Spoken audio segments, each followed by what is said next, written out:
तो प्रश्न नंबर 1 आपका है।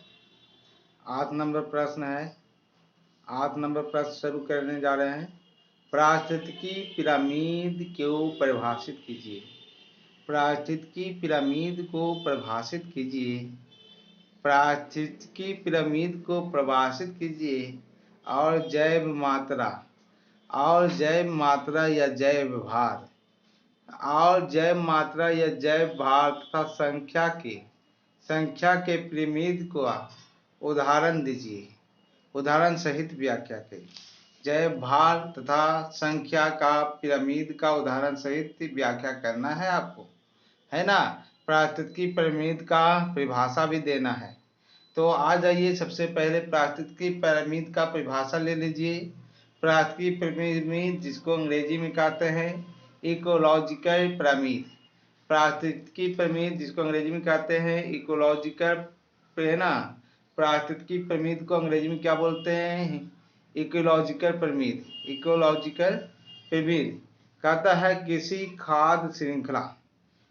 खाद्य श्रृंखला परितंत्र में पोषण का अंग्रेजी होता है ट्रॉफिक्स। पोषण का अंग्रेजी होता है ट्रॉफिक। और संरचना मतलब स्ट्रक्चर, है ना। तो पोषण संरचना ट्रॉफिक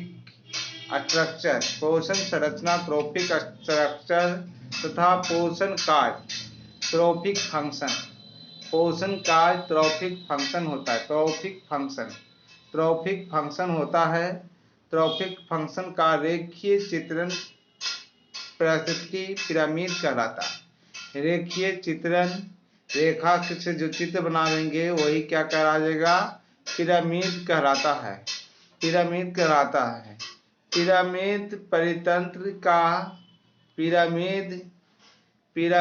परितंत्र में जीव की संख्या और जीव भार और जैव ऊर्जा को प्रदर्शित करते हैं। पिरामिड से 3 चीज प्रदर्शित होता है: जीवों की संख्या, जीवों का भार और ऊर्जा को प्रदर्शित करते हैं। अतः पिरामिड 3 प्रकार के होते हैं, इसलिए 3 भागों में बांटा गया। 3 प्रकार का होता है। एक संख्या पिरामिड जिसमें जीवों की संख्या का बोध कराए।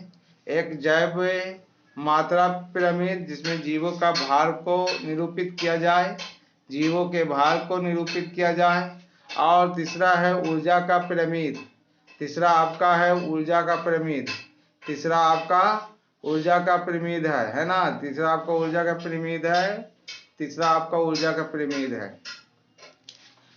पिरामिड किसको कहेंगे? ऊर्जा का पिरामिड जिसमें ऊर्जा का बोध कराए, है ना, सर्वप्रथम प्रदर्शन एल्टन वैज्ञानिक के नाम है। सर्वप्रथम प्रदर्शन जो है एल्टन 1927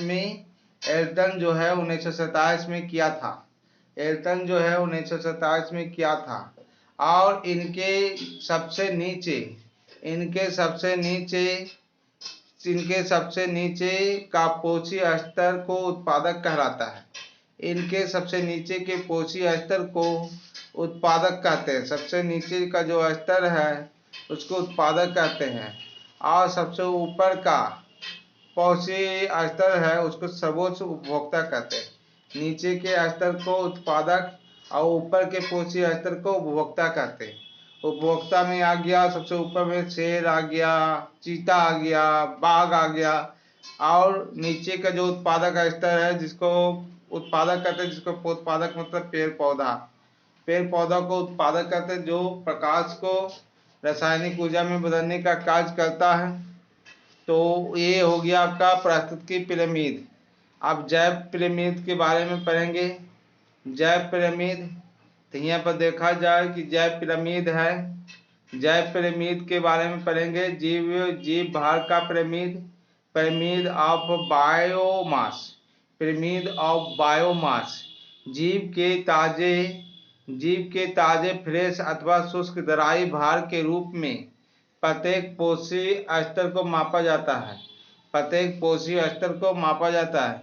जीव के फ्रेश जीभ के ताजे यानी फ्रेश अथवा शुष्क शुष्क अथवा दराई भार के रूप में शुष्क अथवा दराई भार के रूप में प्रत्येक पोषी स्तर को मापा जाता है। प्रत्येक पोषी स्तर को मापा जाता है। परितंत्र स्तरीय परितंत्र में उत्पादक का जीभ भार सर्वाधिक होता है। जो स्तर का उत्पादक होता है, जो स्तरीय परितंत्र होता है में उत्पादक का जीभ भार सर्वाधिक होता है। अतः पिरामिड सीधा होता है। अतः पिरामिड क्या होता है? सीधा होता है।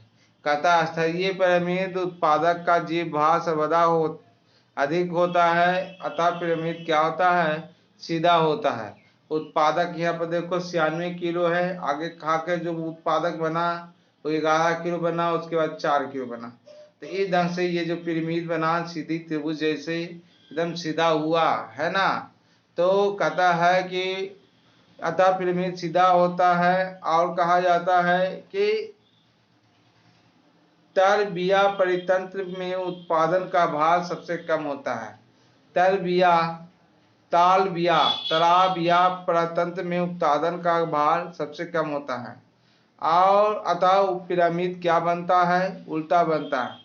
तरबिया मतलब नीचे का भाग अगर भारी वजन जो है कम रहे उसको कहते हैं उत्पादन सबसे कम होता है। और ऊपर में था कि तरबिया का भार सबसे है ना अधिक होता था, इसलिए उसको पिरामिड सीधा बनता था। स्तरीय परितंत्र में उत्पादक का जीभ भार सबसे अधिक होता है। तो तरबिया का उत्पादन का सबसे कम होता है, इसलिए पता पिरामिड क्या होता है? पिरामिड आपका उल्टा बनता है। जीभ भार को जी प्रति एम स्क्वायर में मापा जाता है। मतलब कि ग्राम प्रति मीटर स्क्वायर में, ग्राम प्रति मीटर स्क्वायर में मापा जाता है। यहाँ पर देखो जैव भार का पिरामिड शुष्क भार प्रति मीटर, जैव भार का अति है पिरामिड है, यहाँ पर शुष्क भार प्रति मीटर, शुष्क मतलब सूखा हुआ भाग का प्रति मीटर। ठीक है। तो यहाँ पर पहला उत्पादक में 96 किलो आ रहा है प्रति वर्ग मीटर, जबकि शाकाहारी जो वहाँ पर वो है वो उतने ही 1 वर्ग मीटर में 11 किलो का शाकाहारी है, जबकि मांसाहारी जो है मात्र 4 किलो का है। और जैव भार का पिरामिड उल्टा। अब यहाँ पर देखो पेड़ जो प्रांत है उसका 4 किलो वजन है, लेकिन ऊपर जो देख रहे हैं उसमें 21 किलो वजन है। तो ये जो हो गया उल्टा पिरामिड, ये बन गया आपका उल्टा पिरामिड। ये आपका सीधा पिरामिड, ये आपका क्या बन गया है? उल्टा पिरामिड बन गया है। ठीक है ना। ये आपका उल्टा पिरामिड बन गया है। आगे चलिए। संख्या पिरामिड, संख्या पिरामिड, पिरामिड ऑफ नंबर, संख्या pyramid, pyramid of pyramid of number. इस पिरामिड में संख्या pyramid, pyramid of number, pyramid of number, संख्या पिरामिड। इस पिरामिड में पोषी स्तर के जीवों की संख्या को, पोषी स्तर के जीवों की संख्या को प्रदर्शित करते हैं, पोषी स्तर के जीवों की संख्या को प्रदर्शित करते हैं। घास तथा तराब परितंत्र की संख्या, पिरामिड सीधा अपराइट होता है, घास तथा तराब परितंत्र में संख्या का पिरामिड सीधा अपराइट होता है। बिल से परितंत्र में उत्पादकों की संख्या सबसे कम, बिल से परितंत्र में उत्पादकों की संख्या सबसे कम, उत्पादकों की संख्या सबसे कम। उससे आश्रित कीटों की संख्या बहुत अधिक होगी, आश्रित कीटों की संख्या बहुत अधिक होगी। अतः यह पिरामिड उल्टा होता है। यह पिरामिड क्या होता है? उल्टा होता है। इसी प्रकार सागरीय परितंत्र उत्पादक, सागरीय परितंत्र उत्पादक जैव भार खाने वाली मछलियों का भार में कम होता है, मछलियों का भार में कम होता है। अतः उल्टा पिरामिड कहलाता है, उल्टा पिरामिड बनता है, उल्टा पिरामिड बनता है। पक्षी कितना हो गया? 20। संख्या का उल्टा पिरामिड, संख्या का उल्टा पिरामिड कितना हो गया? 5000। संख्या का उल्टा पिरामिड 5000। उत्पादक पेड़ है ना, उसके बाद कीट, उसके बाद पक्षी। यहाँ पर देखो यहाँ पर क्या है? पिरामिड जो है उल्टा भी है और सीधा भी है। यहाँ पर से यहाँ पर दो तरह का पिरामिड बन रहा है। एक तो आधा उल्टा बन रहा है कि पेड़ से वजन बढ़ गया, संख्या बढ़ गया कीट का, कीट से फिर पक्षी का संख्या क्या हो गया, घट गया, है ना। तो यहाँ पर कहता है संख्या पिरामिड कुछ इस ढंग का बन रहा है, संख्या में पिरामिड। तो कहता है संख्या pyramid, pyramid of number, pyramid of number. इस पिरामिड में विभिन्न पोषी स्तर, विभिन्न पोषी स्तर, बहुत सा पोषी स्तर, है ना। इस पोषी स्तर के जीवों की संख्या प्रदर्शित करते हैं। घास तथा तालाबों के परितंत्र की संख्या पिरामिड सीधा अपराहित होता है, लेकिन बेल से अपरितंत्र के उत्पादकों की संख्या में सबसे कम एक वृक्ष उस आश्रित कीटों की संख्या बहुत होगी, अतः पिरामिड उल्टा होगा। इसी प्रकार सगरिये उत्पादकों का जैव भार उन्हें खाने में मछलियों का जैव भार कम होता है, अतः पिरामिड उल्टा होता है। अब यहाँ देख रहे हैं कि घास ढेर सारा हो सकता है, घास ढेर सारा हो सकता है संख्या में, लेकिन एक गाय क्या कर लेगी, खा लेगी, एक गाय उसको खा लेगी। इसलिए कहा गया कि जो घास है नीचे ढेर सारा है और उसको खाने वाला एक गाय है, एक जो गाय है इसको खा लेगा सबको, तो इसलिए ये पिरामिड सीधा बना। लेकिन अगर एक पेड़ की बात करते हैं तो एक पेड़ को जो है, एक पेड़ जो है, ध्यान से देखिए, एक जो पेड़ है आपका, ये जो पेड़ है आपका, कौन सा पेड़, ये पेड़ जो आपका है वो आपका एक ही पेड़ है, लेकिन खाने वाला चिड़िया या खाने वाला कीट बहुत सारा है ना। इसलिए ये क्या बन गया, उल्टा बन गया। पहले संख्या कम, उसके बाद संख्या ज्यादा, तो उल्टा और सीधा संख्या पिरामिड बनता है। यहाँ पे दिखाया गया है, उत्पादक जो है ज्यादा है, पौधा ज्यादा है, शाकाहारी जंतु कम है, 20 गो ही है, और मांसाहारी जंतु 2 ही गो है। तो इस ढंग से क्या हुआ, ये आपका सीधा पिरामिड बना, ये आपका क्या बना, बिल्कुल सीधा पिरामिड बन गया। प्रश्न नंबर 9 में आ जाइए। कहता है प्राथमिक उत्पादकता क्या है, प्राथमिक उत्पादकता क्या है, इन कारकों के संक्षेप में चर्चा कीजिए। प्राथमिक उत्पादकता क्या है, प्राथमिक उत्पादकता क्या है, इन कारकों को संक्षेप में चर्चा कीजिए जो प्राथमिक उत्पादकता को प्रभावित करते हैं, जो प्राथमिक उत्पादकता को प्रभावित करते हैं। तो पहली बात है कि प्राथमिक उत्पादकता जो है प्राइमरी प्रोडक्टिविटी को कहते हैं, प्राथमिक उत्पादकता प्राइमरी प्रोडक्टिविटी को कहते हैं, प्राथमिक उत्पादकता प्राइमरी प्रोडक्टिविटी कहते हैं। हरे पौधे प्रकाश संश्लेषण द्वारा सौर ऊर्जा को रासायनिक ऊर्जा में रूपांतरित करके कार्बन पदार्थों को संचित कर देते हैं। कहता है हरे जो पौधे होते हैं प्रकाश संश्लेषण को द्वारा संश्लेषित करते हैं, ऊर्जा को रासायनिक ऊर्जा में क्या करते हैं, रूपांतरित कर देते हैं, रासायनिक ऊर्जा में बदल देते हैं, बदल कर कार्बनिक पदार्थों में संचित कर देते हैं। वो जो ऊर्जा है, रासायनिक ऊर्जा कहाँ संचित होता है, रासायनिक पदार्थों में। यह क्रिया किसके द्वारा होता है, पर्णहरित के द्वारा होता है। पर्णहरित मतलब क्लोरोफिल। और सौर ऊर्जा की उपस्थिति में CO2 तथा जल के उपयोग के द्वारा इस क्रिया के फलस्वरूप जो है जैव जगत में सौर ऊर्जा निरंतर निवेश के होता रहता है। इस ऊर्जा के द्वारा CO2 कह रहे हैं, ध्यान से समझिए, कह रहे हैं कि ये जो CO2 का उपयोग करता है, CO2 का उपयोग करता है, जल के उपयोग होता है। इस क्रिया द्वारा आपका फलस्वरूप इस जैव जगत में सौर ऊर्जा का निरंतर क्या होता है, निवेश करता है। आगे है आपका प्रकाश संश्लेषण।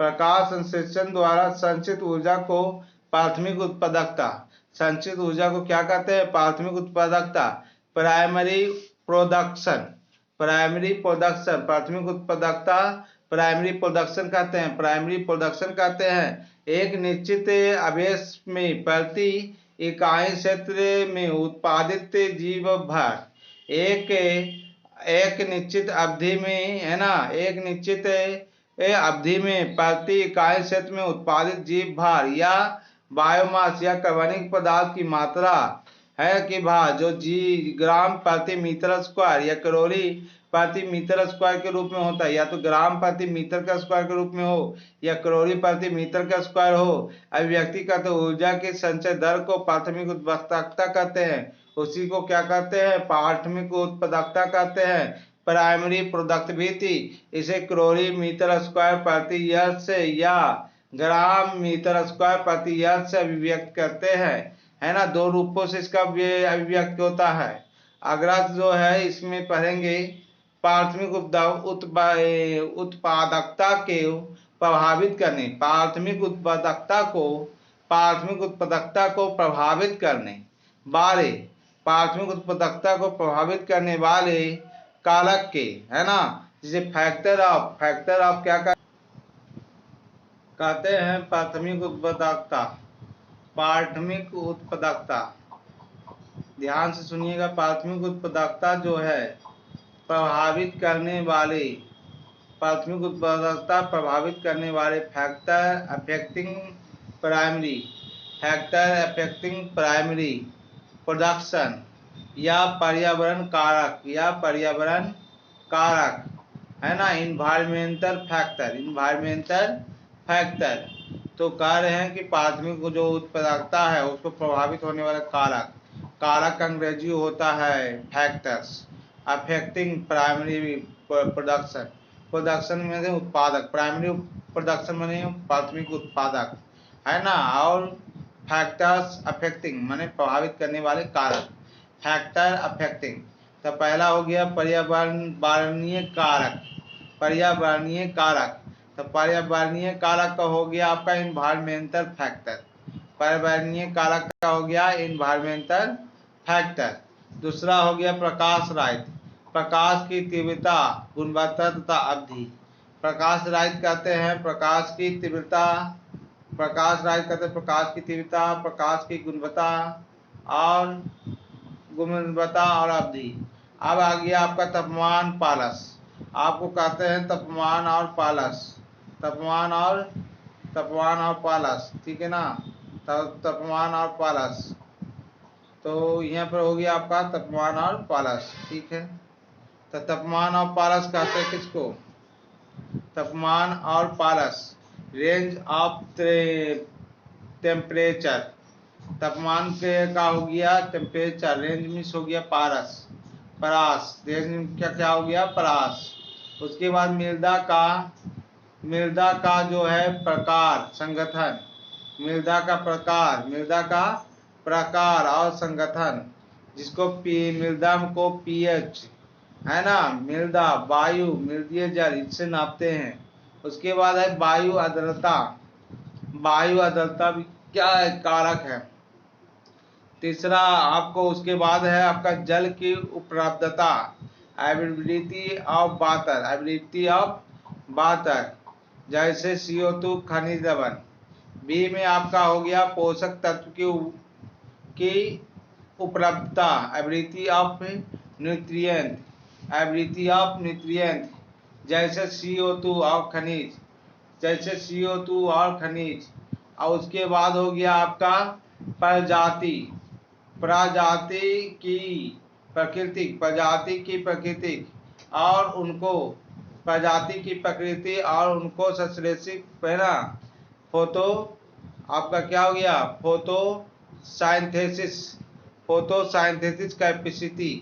Photosynthesis capacity. तो यहाँ हम पढ़ाने जा रहे थे, ठीक है।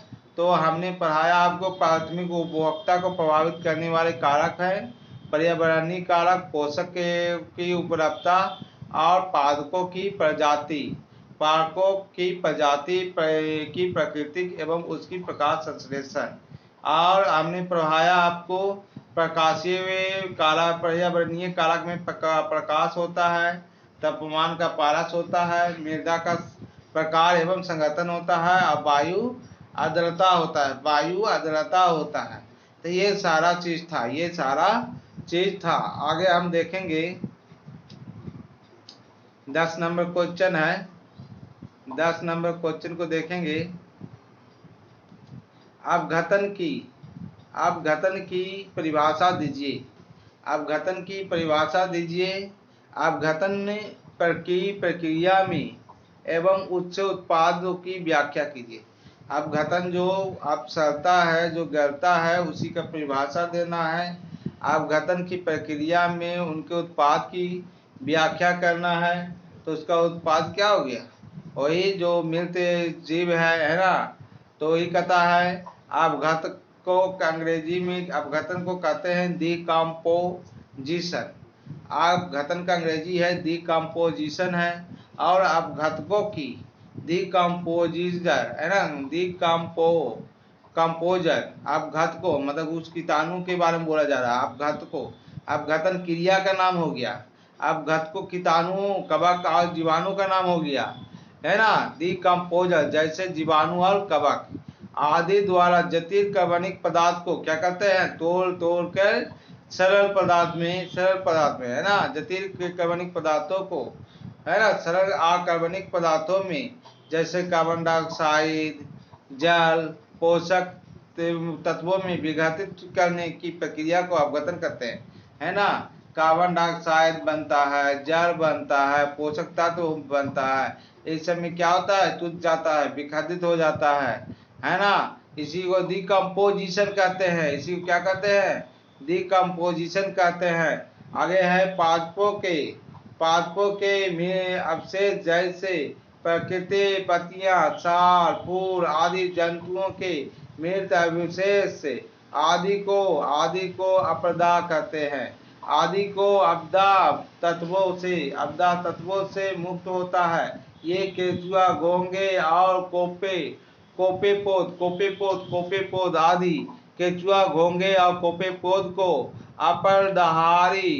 अपरदहारी द्वितराई बोरस कहते हैं। अपरदहारी केंचुआ हो गया, घोंगा हो गया आदि को अपरदहारी द्वितराई बोरस कहते हैं। तो कहता है कि पादपों के मृत अवशेष जैसे पत्तियां, साल, फूल आदि तथा जंतुओं के मृत अवशेष, माल मूत्र आदि को अपरद है ना, अपरद मतलब कहने का अर्थ हुआ अपरदेत्रित्रस कहते हैं। अपघटन की प्रक्रिया जो है महत्वपूर्ण चरण खंडन, निःसरण, अपचयन और हुमस का निर्माण करता है ना। जो आपका पादप है वो क्या बनाता है, अपघटन की प्रक्रिया का महत्वपूर्ण चरण जो है, पहला खंडन है ना, भाग तोड़ता है जी छोटे छोटे भाग में। दूसरा क्या करता है ना, आपके खंडन करता है, फिर अपचयन करता है, फिर हुमरस का निर्माण करता है तथा पोषक तत्वों को मुक्त करता है। चार चीज बताएं, खंडन, निःसरण, अपचयन, हुमस। खंडन निःसरण, अपचयन, हुमस। खंडन निःसरण, अपचयन, हुमस। खंडन निःसरण, अपचयन, हुमस का निर्माण तथा पोषक तत्वों को मुक्त करता है। पोषक तत्वों को मुक्त होना है। केंचुए, घोंगे आदि को अपरदहारी देतरी बोरस कहते हैं। अपरद को छोटे छोटे कणों में खंडित करते हैं। इस प्रक्रिया को खंडन, फ्रैगमेंटेशन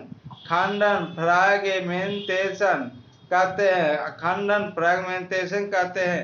इस क्रिया में अपरद का सतह क्षेत्र बढ़ जाता है। अपरद का सतह से क्या होता है, अपरद का सतह क्षेत्र बढ़ जाता है, जिससे इस सूक्ष्मजीवी क्रिया आसान हो जाता है। इस पर सूक्ष्मजीवी क्रिया आसान हो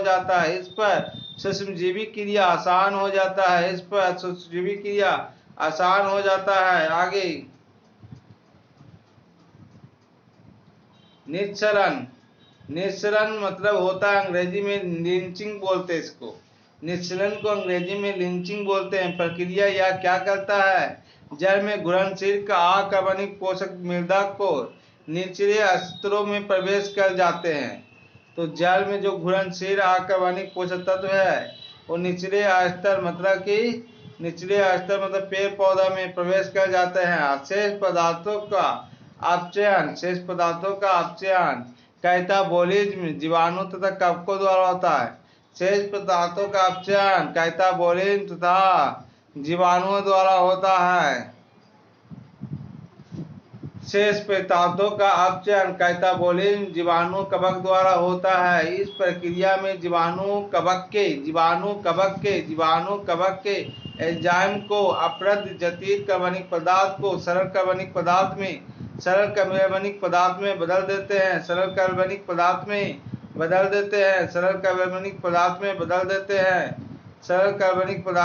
देते हैं। हुमस का निर्माण हुमिफिकेशन कहलाता है। हुमस का निर्माण हुमिफिकेशन कहते हैं, है ना। हुमिफिकेशन के फलस्वरूप गहरे भूरे काले स्तरीय अमॉर्फस पदार्थ हुमस बनता है।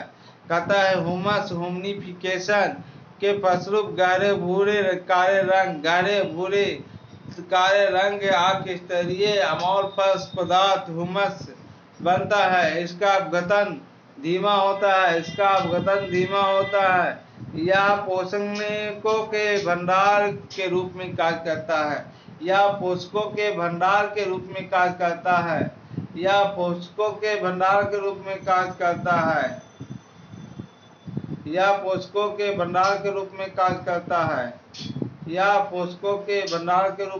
करता है। आगे है खनिजीकरण को कहते हैं मिनरलाइजेशन के फलस्वरूप हुमस जो है पोषक तत्व जैसे NH4 Mg++ Ca+, K+, है ना, आदि मुक्त हो जाते हैं और गर्म तथा आर्द्र वातावरण अपघटन की प्रक्रिया तीव्र होती है। गर्म तथा आर्द्र वातावरण में अपघटन की प्रक्रिया तीव्र हो जाती है। तेजी से चलना गड़ना शुरू हो जाता है।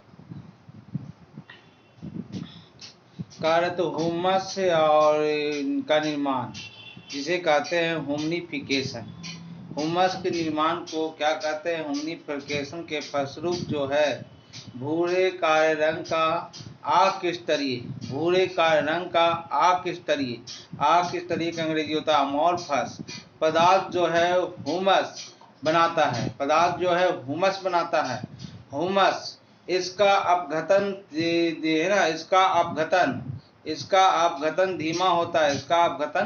धीमा होता है। यह पोषण भंडार के रूप में कार्य करता है। है ना। यह कैसा कार्य करता है? पोषण भंडार के रूप में कार्य करता है। आगे कहता है खनिज कारक में, है ना। खनिज कारक का आपका क्या कर सकते हैं? खनिज का अंग्रेजी होता है मिनरल। तो इसका हो गया खनिजीकरण, मतलब मिनरलाइजेशन, है ना। मिनरलाइजेशन मतलब खनिज का बनने की क्रिया को। खनिजीकरण मिनरलाइजेशन के फलस्वरूप हुमस से पोषक तत्व जैसे NH4 Mg+, Ca+ और K+ आदि मुक्त हो जाते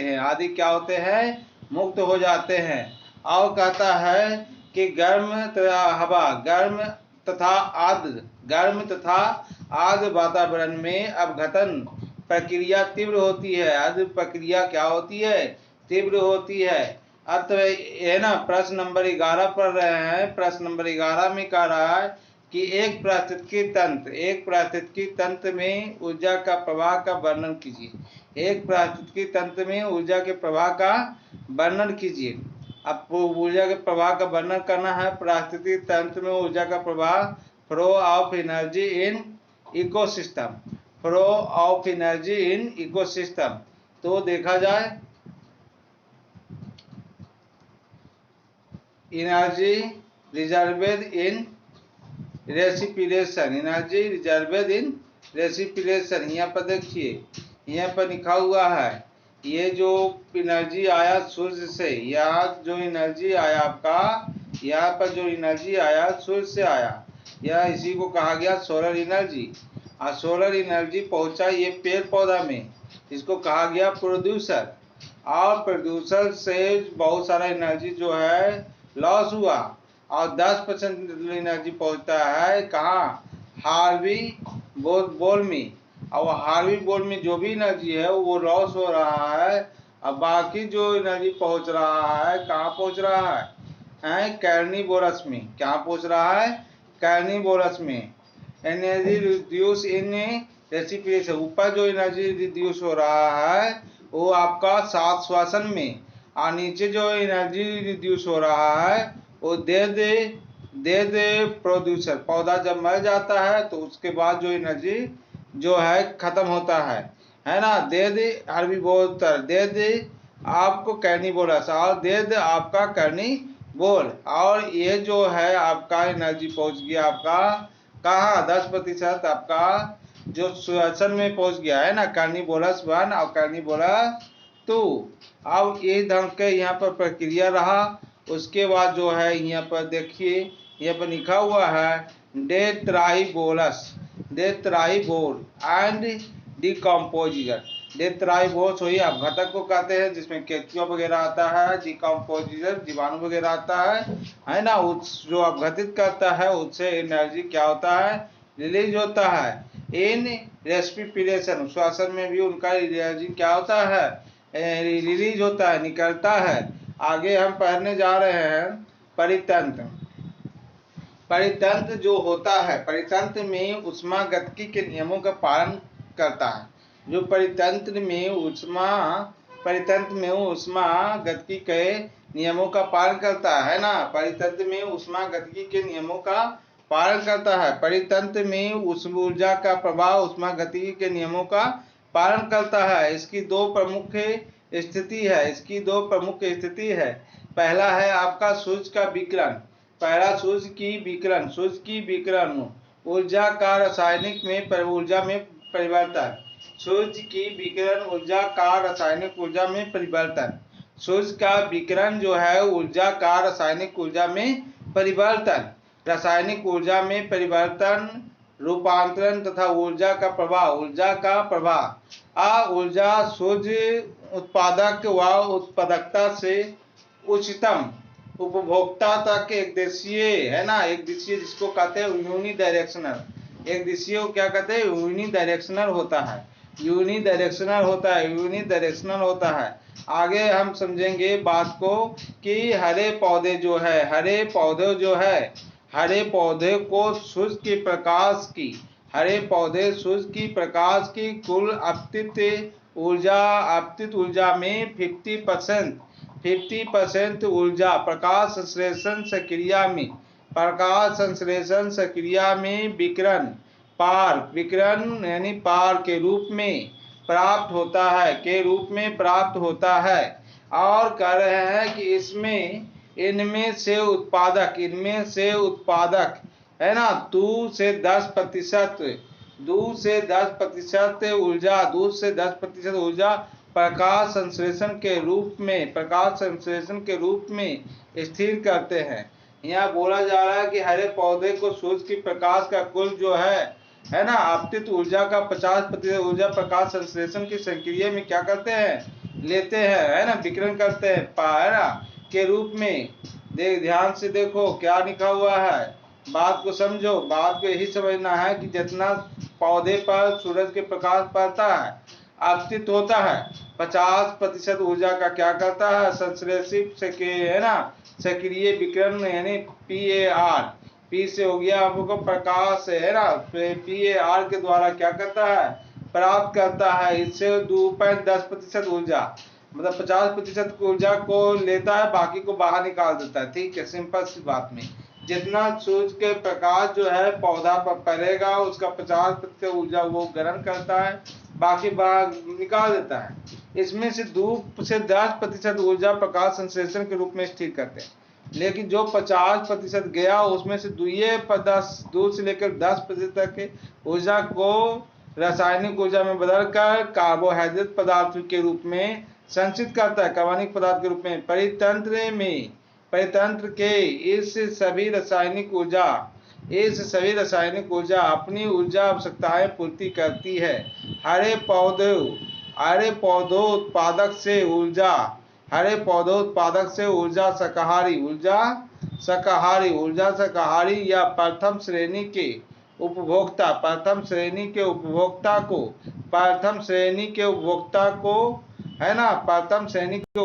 से द्वितीय श्रेणी के उपभोक्ताओं को।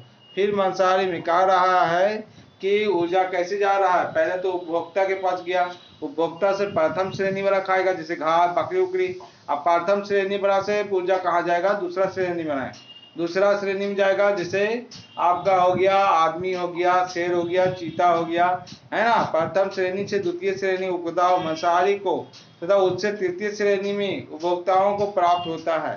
प्रत्येक ऊर्जा का हस्तांतरण में कुल ऊर्जा की हानि के रूप में होती है। प्रत्येक स्तर पर केवल 10% जो ऊर्जा है ना, अगर 100 किलोग्राम ऊर्जा हमारे पास है तो हमको खाने वाला को सिर्फ 10 किलोग्राम कैलोरी ऊर्जा मिलेगा। 100 कैलोरी ऊर्जा मेरे पास है तो मेरे को खाने वाला को सिर्फ 10 कैलोरी ऊर्जा मिलेगा। 90% बर्बाद होता है, 90% बर्बाद होता है, अगले पोषण स्तर में प्राप्त होगी। प्रत्येक खाद्य स्तर को उपलब्ध ऊर्जा 90% जीवधारियों को जैविक क्रियाओं में खर्च होता है। ये खर्च कैसे होता है, जैसे हम चलते हैं, आपको हम पढ़ाते हैं तो इसमें ऊर्जा खत्म होता है ना। तो जो सारा ऊर्जा 90% इस ढंग से बर्बाद होता है। हम 10% ऊर्जा ही अपनी मांसपेशियों में रख पाते हैं, जिसे अगला हमको खाकर अपना एनर्जी को बना सकता था। मैं केवल 10%, बाकी 90% हम यूज कर लेते हैं, सांस लेके बोल के समझा के 90% ऊर्जा को हम क्या करते हैं, यूज कर लेते हैं, है ना, बर्बाद कर देते हैं, है ना, संचित नहीं रख पाते हैं। आगे है केवल 10% ऊर्जा ही अगले को खाद्य स्तर में हस्तांतरित होता है।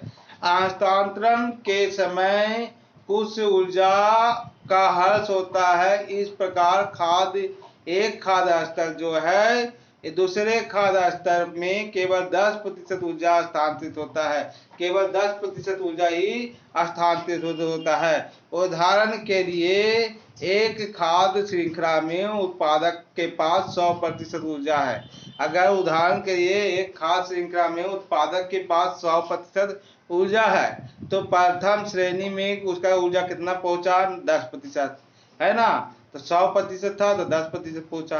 अब 10% का फिर 10% दूसरी श्रेणी में कितना पहुंचेगा, 1% पहुंचेगा।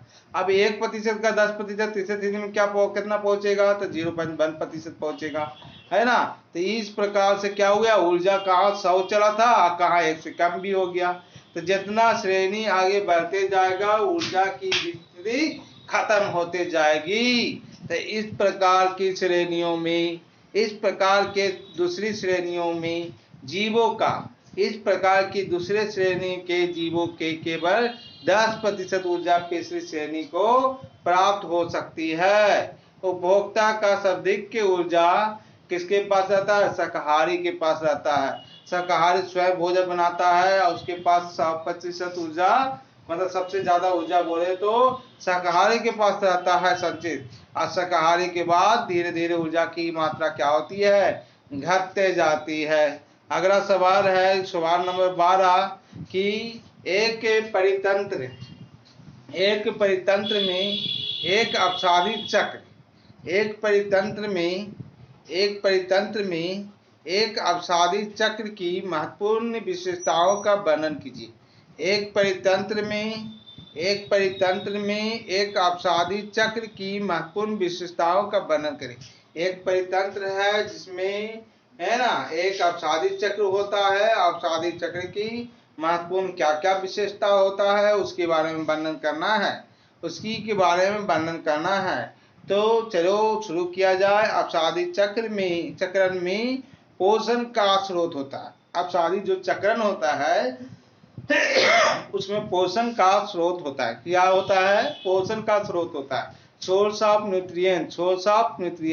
तो अपसारी जो चक्रण में पोषण का स्रोत होता है, सोर्स ऑफ न्यूट्रिएंट कहते हैं। भूपर्ति एयरक्राफ्ट होता है, वायुमंडल नहीं, फास्फोरस व सल्फर चक्र अपसारी चक्र के उदाहरण है। वायुमंडल नहीं, फास्फोरस व सल्फर चक्र अपसादी चक्र के उदाहरण हैं। अपसादी चक्र से प्रभावित होने वाले कारक हैं। अपसादी चक्र से प्रभावित होने वाले कारक है, पहला अप्रदान जिसको कहते हैं इरोजन, पहला अप्रदान जिसे कहते हैं इरोजन, दूसरा कहते हैं अपसादन जिसको कहते हैं सेंडिमेंटेशन, दूसरा कहते हैं अपसादन सेंडिमेंटेशन, तीसरा कहते हैं पहाड़ निर्माण, तीसरा कहते हैं पहाड़ निर्माण, पहाड़ निर्माण, ठीक है, तीसरा कहते हैं पहाड़ निर्माण, तीसरा कहते हैं आपको पहाड़ निर्माण। तो यहाँ पर हम यही पढ़ने जा रहे थे कि अपसादी, हाँ, तो कह रहे थे कि हमने क्या पढ़ा, हमने पढ़ा कि भाई अपसादी चक्रण की विशेषता बताना था। तो अपसादी चक्रण के ढेर सारा विशेषता था, A B C D E F, A B C D E F है ना, A B C D E F तक की विशेषता है, ठीक है। तो सबके बारे में हम चर्चा करेंगे। तो अपसादी चक्रण जो होता है पोषण का स्रोत, पोषण का स्रोत क्या होता है, सोर्स ऑफ न्यूट्रिएंट, पोषण का स्रोत के आपका अंग्रेजी होता है सोर्स ऑफ न्यूट्रिएंट। तो पोषण का जो स्रोत होता है भूख प्राप्ति से होता है, किससे होता है, भूख प्राप्ति से होता है, अंग्रेजी में बोलते हैं याद क्रास।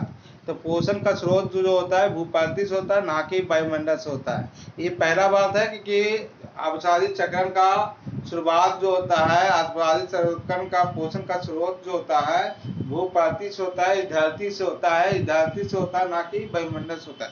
दूसरा जो है इसमें अपसादी चक्रण का कुछ उदाहरण देना है, तो एक होता है फास्फोरस से और दूसरा होता है सल्फर अपसादी चक्र। पहला फास्फोरस दूसरा सल्फर, पहला फास्फोरस दूसरा सल्फर, पहला फास्फोरस दूसरा सल्फर। अपसादी चक्र को प्रभावित करने वाला कारक, अपसादी चक्र को प्रभावित करने वाला जो कारक है, अपसादी चक्र को प्रभावित करने वाला जो कारक है वो कौन कौन है।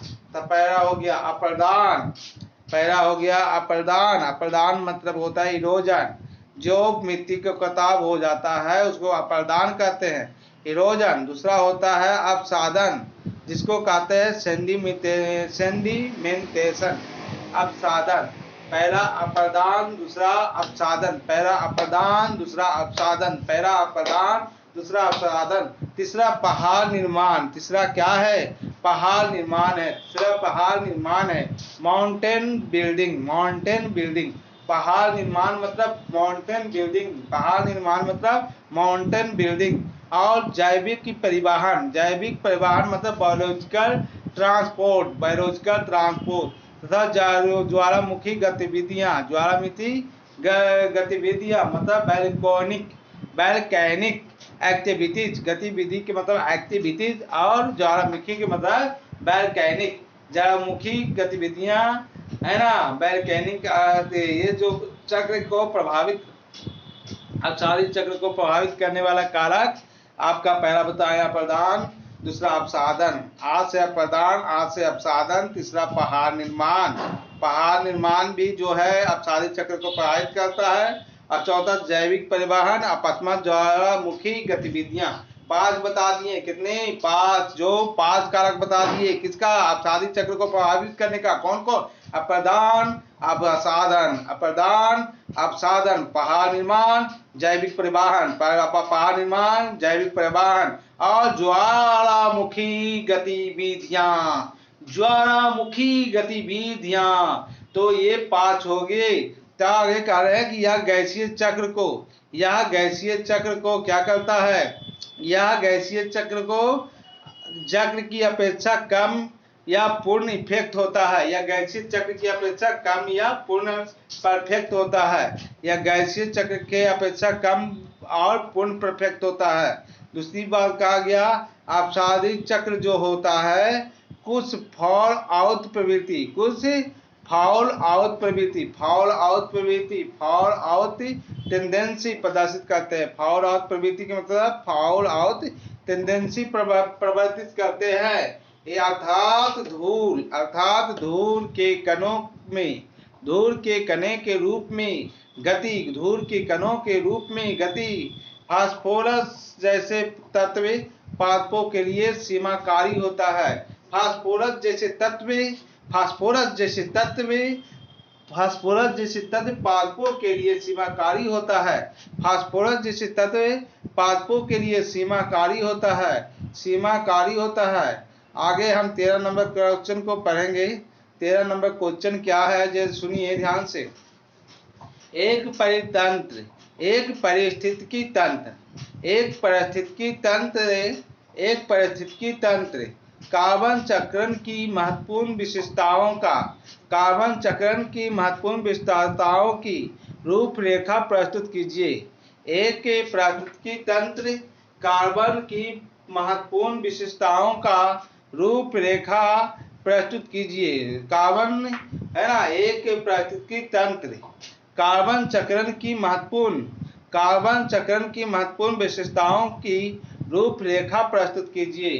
पहला हो गया आपका, जीवधारियों के शुष्क भाग का 49% भाग कार्बन का बना होता है। 49% कार्बन से बना होता है ना। पहला है जीवधारियों का शुष्क भाग 49% कार्बन से बना होता है। किसी भी जीवधारी का जो शुष्क भाग है, सूखा हुआ भाग है, अगर उसको हम सुखा दे तो क्या होगा, है ना। सूखा हुआ भाग जो है क्या पढ़ा रहे थे कि एक जो पारिस्थितिकी तंत्र है, एक पारिस्थितिकी तंत्र में कार्बन चक्रण की महत्वपूर्ण विशेषताओं की रूपरेखा प्रस्तुत कीजिए, है ना। तो हम बोल रहे थे कार्बन चक्र के बारे में कि जीवधारियों का जो शुष्क भार है, कोई भी शरीर में पानी को खाली निकाल दो तो जो बचेगा वो 49% भाग जो है कार्बन से बना हुआ है। 49% जो भार है वो किसका बना हुआ है, कार्बन का बना हुआ है। भूप्रतीक कार्बन का, है ना, पूर्ण भाव मात्रा 71% समुद्र में विलय के रूप में उपस्थित है। अगर सबसे ज्यादा कार्बन का स्रोत कहाँ है, तो समुद्र में 71%। टोटल कार्बन का 71% कहाँ है, समुद्र में है। समुद्रीय कार्बन भंडार ही कार्बन का प्रमुख स्रोत है। समुद्रीय कार्बन भंडार ही कार्बन का प्रमुख स्रोत है। जो वायुमंडल CO2 की मात्रा का नियमन करता है। वायुमंडल में कुल भूमंडलीय कार्बन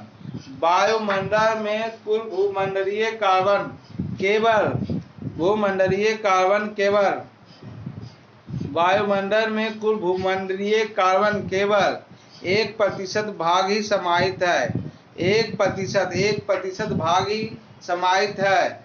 जिप्सम, है ना, वायुमंडल में अगर पूछा जाएगा कि वायुमंडल में कितना कार्बन है, 1%। वायुमंडल में कितना कार्बन है, 1% समाहित है। आगे कहता है जिप्सम ईंधन भी कार्बन भंडार का हिस्सा है। जो जिप्सम ईंधन है, जैसे कोयला हो गया, आपका पेट्रोलियम हो गया, वो भी क्या है, कार्बन का ही हिस्सा है ना। जिप्सम ईंधन भी कार्बन का हिस्सा है। कार्बन वायुमंडल में, समुद्र में जीवित एवं मृत जीवों में द्वारा संपन्न होता है।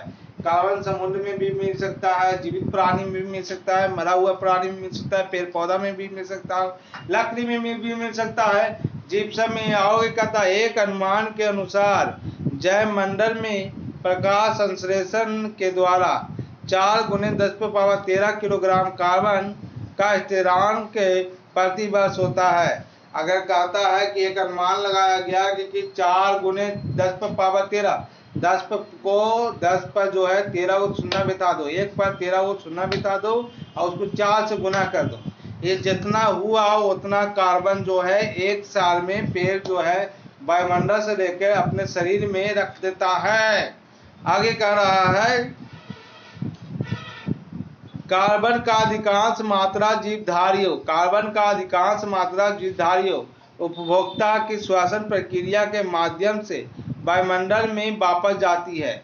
अब कार्बन का अधिकतर मात्रा जो है, पेड़ पौधा वाला खाना हम खाते हैं, यहाँ कार्बन बनता है, जो कार्बन से बन के यहाँ टूटता है पेट में, और ऑक्सीजन की मात्रा से कार्बन डाइऑक्साइड जो बाहर फेंकते हैं। तो इस ढंग से जो है कि बहुत ज़्यादा मात्रा कार्बन को है ना, वायुमंडल में छोड़ा जाता है श्वसन के द्वारा। तो कहता है कि श्वसन की प्रक्रिया में वायुमंडल में वापस जाती है। इसके अतिरिक्त अपघटन की प्रक्रिया निरंतर चलती रहती है। जहाँ जहाँ आदमी मरता है, जानवर मरता है, सड़ता है, जिससे कार्बन डाइऑक्साइड निकलते रहती है कार्बन से, क्योंकि पूरा शरीर कार्बन से बना हुआ है, तो कार्बन डाइऑक्साइड निकलते रहती है। इसके फलस्वरूप CO2 मुक्त होता है और कहा जाता है कि लकड़ियाँ जिप्सम, लकड़ियाँ और कहता है जिप्सम, कह रहा है कि लकड़ी है ना, लकड़ी है, आपका जिप्सम है, आपका ईंधन है, आपका जलवायु ज्वालामुखी क्रियाओं के कारण तथा यौगिकीकृत कार्बन अपसादों को नष्ट होने से कार्बन डाइऑक्साइड मुक्त होता रहता है हरे पौधे वायुमंडल में कार्बन डाइऑक्साइड का प्रयोग प्रकाश संश्लेषण प्रक्रिया में निरंतर करते रहते हैं। इसके फलस्वरूप कार्बनिक भोज्य पदार्थ के रूप में संचित होती रहती है। मानवीय गतिविधियां कार्बन चक्र अत्यधिक प्रभावित हुआ। औद्योगिकरण जिप्सम ईंधन का अत्यधिक प्रयोग वनों के विनाश से डिफॉरेस्टेशन से कार्बन का मात्रा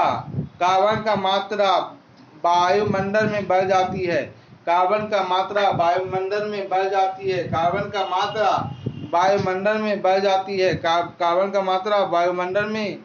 जाती है। यहाँ एक फिगर दिखाया गया है, ध्यान से फिगर को देखो। ये फिगर जो है क्या दिखा रहा है, ये फिगर जो दिखा रहा है CO2 यहाँ पर है। CO2 आपके फिगर में दिया हुआ है। CO2 जो है कहाँ से आ रहा है, तो गाड़ी से आ रहा है CO2, अब वायुमंडल में पहुंच रहा है पहला कड़ी। दूसरा कड़ी दिखाया जा रहा है कि CO2 ग्रहण कौन कर रहा है ना, दूसरा लाइन में दिखाया जा रहा है। देखो ध्यान से, पहला लाइन में गाड़ी से CO2 वातावरण में जा रहा है, दूसरा लाइन में देखो पेड़ पौधा जो है कार्बन डाइऑक्साइड ले रहा है ना। और यहाँ पर देखो, यहाँ पेड़ पौधा फिर कार्बन डाइऑक्साइड ले रहा है, और साथ में जो है आपका पेड़ को खा रहा है कौन, गाय, और वो पेड़ से है ना डेथराइज हो रहा है, सड़ भी रहा है, कार्बन डाइऑक्साइड कर भी रहा है। यह देखो प्लैंकटन है, कार्बन डाइऑक्साइड दे रहा है। तो यहाँ से देने और लेने वाले क्रियाओं का तस्वीर दिखाया गया है, इसे आप गौर से देखें और समझें।